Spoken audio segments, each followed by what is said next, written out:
Hello.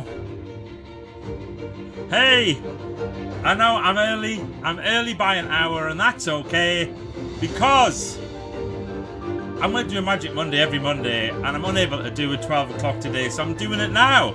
I thought I'd come straight in, do it early. Most people watch it on replay, so it doesn't matter. Right, let's hit some buttons and get straight on with this one. It's funny, every single time I do this, I have to remember where this button is.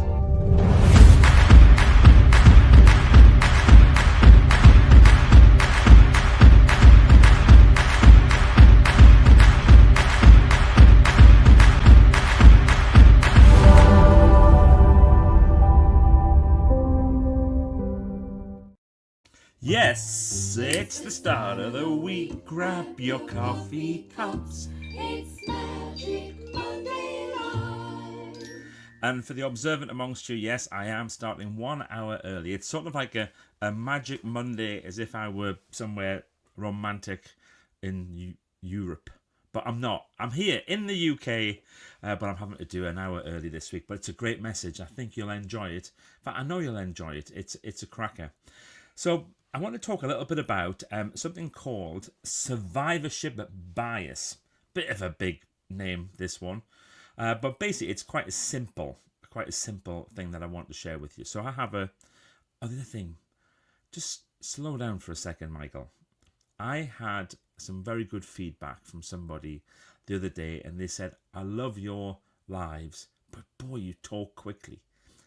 And I thought it was because I had a lot to say in a short period of time, but it's not. It's because I am talking a little bit too quickly, so I shall slow down for this one so everybody can get the message. So I have a brilliant coaching client who's become one of my best friends, a guy called Jamie Waller. And Jamie, in December, did something which was really quite extraordinary. He walked to the South Pole. I'll just say it again. He walked to the South Pole. Can you imagine what that must be like, walking to the South Pole? But he did it, and it was quite a big thing. And he got home a couple of days before Christmas, and then I had a session with him last week. And of course, I said, "How was it?" You know, he'd sent me some nice messages and some pictures and stuff while he was there. And when he just immediately got back to sort of real life and he could get some connection and post some videos and things. I said, how was it? And he said, Mate, it was remarkable. So first of all, I hadn't realised how tough it was going to be. It was extraordinary. And I had no idea what the conditions would be like. And he said, you know, wasn't many of us in the group. It was only about 12, but 2/3 didn't make it. And I went, what? He said, no, not didn't make it like they're still there, but didn't make it as in they had to be pulled out. I said, what? They didn't do it. They had to be pulled out. So 2/3 of the group. Now, when they set off, everybody thought they were going to make it. They'd all done the training. Everybody had done what needed to be done. But 2/3 didn't make it. And he said, Michael, it was the second night for me was the hardest. And I was in this tent. He says, and these tents are amazing. They're really good. And I was in a sleeping bag, which is described as a -40 sleeping bag. But I had all of my clothes on, and I've never felt as cold in all of my life. And I was absolutely exhausted. I'd never known exhaustion like it. And he said my body was in pain all over. I said, oh God. Now, first of all, I don't like pain, but I definitely don't like the cold. And he's explaining this to me, describing it to me. I was thinking, this is just absolutely horrendous. He said, but then I kind of had a bit of an epiphany. And I realised that this is as bad as it's going to get. It won't get any worse than this. Because I am absolutely at that point where I don't think it could get any worse. And so if it isn't going to get any worse, that means it could probably either just stay the same or get better. And right now, I'm alive and I'm functioning and I'm in this tent. And I reckon that as long as it doesn't get any worse, and it can't get any worse, I'm going to be all right. So sure enough, he kept going with that mindset. And I mean, that mental state is quite extraordinary, isn't it, when you think about it? You know, the other people, they weren't lazy. wasn't because they lacked commitment. It wasn't because they didn't want it enough. He just did that one thing in his head, which I think if other people had done, maybe that would have made a difference. And you know, when you hear a story like that, it's really tempting to go, wow, it's just about this incredible mindset. You know, oh, that got the resilience. The resilience of these people is amazing. That mental toughness. And for Jamie, yeah, it absolutely was. It was about the mental toughness. But we're hearing that from somebody who survived. Now, imagine if I'd had a conversation with somebody who didn't make it. I wonder what that conversation would have gone like. And it would have been something around, they just had a different physical limit. They were affected differently by the exhaustion. Maybe they didn't believe that it was going to get any worse, and they thought it actually might get worse. Maybe their body just responded to something in a slightly different way. And you know what? To make a rational decision in that situation is probably a smart thing to do. It's not a weak thing to do that. But what we're hearing is, we're hearing Jamie's version, and I'd be quite interested in their version. Because I tell you what, I do know about these people who decide to do something like walk to the South Pole. They were doing their best. And they were doing their best under those extraordinary conditions. And this is where this whole survivorship thing starts to pop up, this survivorship bias. And what sometimes happens is that we think about survival as superiority. And sometimes maybe it is, but often it's not.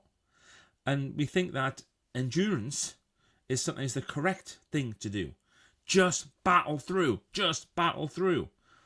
And that we think that because something worked for one person, it's going to work for everyone. I couldn't do that. I wouldn't even know where to start. The prospect of it just does my head in. I can do some other things, but I'm unable. I just don't want to do that. And it made me think over the weekend that, you know, being your best, it's not really a competition with others. The most important thing is about removing the comparison. You know, comparison is the thief of joy. We've heard that many, many times. But it's much more about knowing when to push, knowing when to adapt, and also knowing when to stop. Because sometimes we associate stopping with failure, but it's not. Sometimes stopping is absolutely the sensible thing to do. And when you think that most people are doing their best, most people can have so much energy, and then when that is gone, it is really gone. Most people have so much willpower, and I think I've talked about this before on a Magic Monday, that willpower is finite. It runs out every day. And that circumstances can change, and can change so often. And for one person to say all you have to do is very different from another person taking on board what all you have to do is. And it does drive me a bit nuts when people say all you have to do is, and they're coming from a place which is a little bit different. So my thinking today is that the best is not defined by who survives the longest.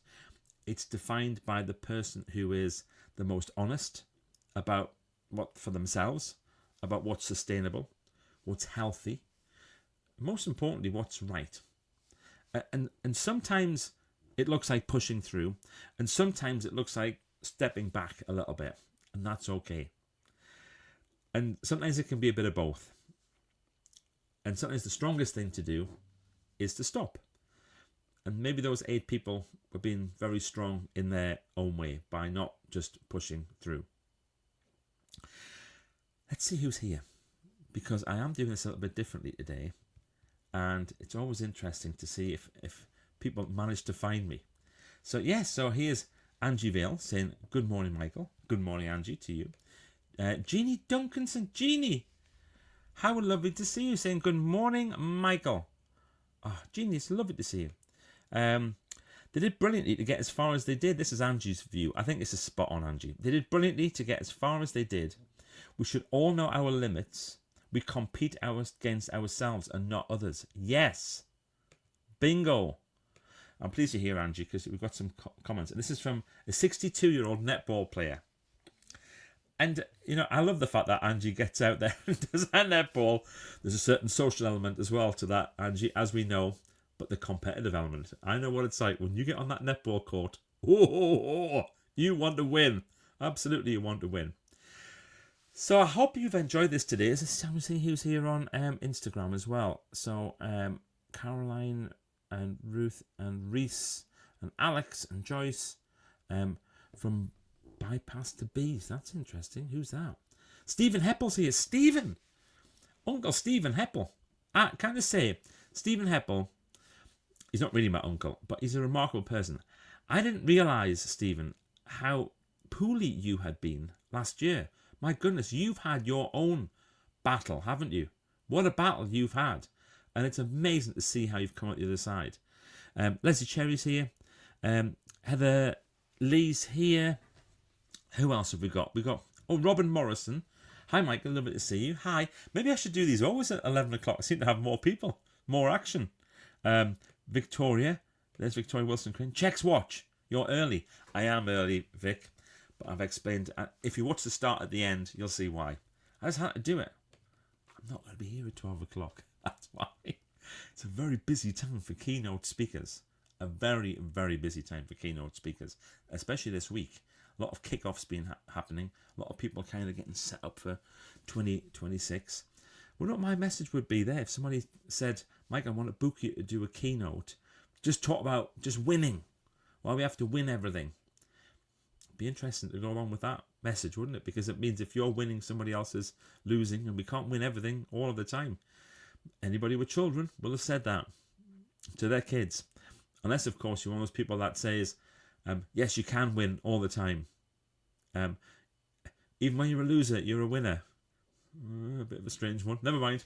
Anyway, I've gone off track. Today the message was very, very simple. That when you are super successful and you've done something that's absolutely amazing, just because some other people haven't got to that point, it doesn't mean that they weren't doing their very, very best. Have an absolutely awesome week, everybody. I am going to write more about this in my newsletter, which will go out on Thursday. And then in my Substack, I'm doing a Substack now, if you haven't seen that, I'm going to go into more detail there. I've got some other examples of survivorship. I've got a great little story I'm going to put into the Substack as well. And some research and a bit of science that I've been looking up. Anyway, all good. Let me click this button here and say, be brilliant. See you next week. Bye.